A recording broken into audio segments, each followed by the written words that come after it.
ක්‍රිස්තුතුමන් තුළ මා ප්‍රේමවන්ත සහෝදර සහෝදරීනි සාමාන්‍ය සමයේ 30 වන ඉරුදින ශුදෝලුක් තුමා ඔබට මට හරි ලස්සන උපමාවක් මතක් කරලා දෙනවා.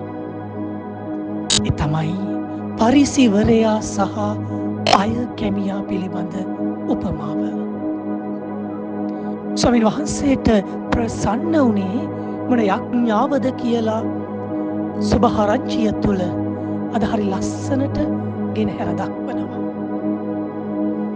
පරිසිවරයා මහා ආඩම්බරයෙන් තමන් කරපු කියපු දේවල් ස්වාමීන් වහන්සේ ඉදිරියේ ප්‍රකාශ කරද්දී අය කැමියා උන්වහන්සේ දිහාවත් බලන්නේ නැතුව උන්වහන්සේගේ පය පාමුල ළඟටවත් යන්නේ නැතුව බොහොම ඈත ඉඳලා තමගේ පව්කාරකම පිළි අරගන්නවා. බැගෑපත් යඥාවක්. ප්‍රේමවන්තයනි, ස්වාමීන් වහන්සේට ප්‍රසන්න වුණේ මොන යඥාවද? උඩඟු පරිසීවරයාගේ යැදුමද? පව්කාරකම දුබලකම පිළිගත්ත අය කැමියාගේ යැදුමද? සමහර විට කතෝලික ඔබේ මගේ ජීවිතය තුළ අපි මොනතරම් යාඥා කරනව ඇද්ද? මොනතරම් දිව්‍ය පූජාවන් වලට සහභාගී වෙනව ඇද්ද? අත උස්සගෙන ස්වාමීන් වහන්සේට මොනතරම් කන්නලව් කරනව ඇද්ද? හැබැයි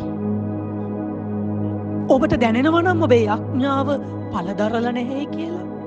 ඔබට දැනෙනවා නම් ඔබ තුල ප්‍රතිහාර්ය සිද්ධ වෙන්නේ නැහැ කියලා. ඔබට දැනෙනවා නම් ඔබේ යාඥාව හිස් යාඥාවක් කියලා. අද සුභාරංචිය යඥාවේ මිනුම් දණ්ඩ ඔබට මට දීලා තියෙනවා. පල නොදරන යඥාව පරිසීවරයාගේ යඥාවට සමාන කරනු ලබනවා. එනම් ප්‍රේමවන්තයනි, යඥාව පල දරන්නට නම්, යඥාව තුළ ප්‍රතිහාර්යයක් දකින්නට නම්, එදා වගේම අදත් ස්වාමින් වහන්සේ ඔබේ මගේ ජීවිතය ප්‍රතිහාරයෙන් පුරවන්නට නම් අපි උන්වහන්සේට ප්‍රසන්නව යඥා කර යුතුයි.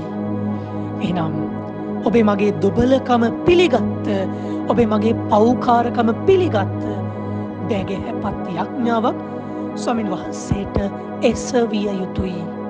අද සුභාරංචිය ඔබට මට මතක් කරලා දෙන ඒ ලස්සන පණිවිඩය බැගෑපත් යඥාව ස්වාමින් වහන්සේට ප්‍රසන්නයි. Amin. Just be time.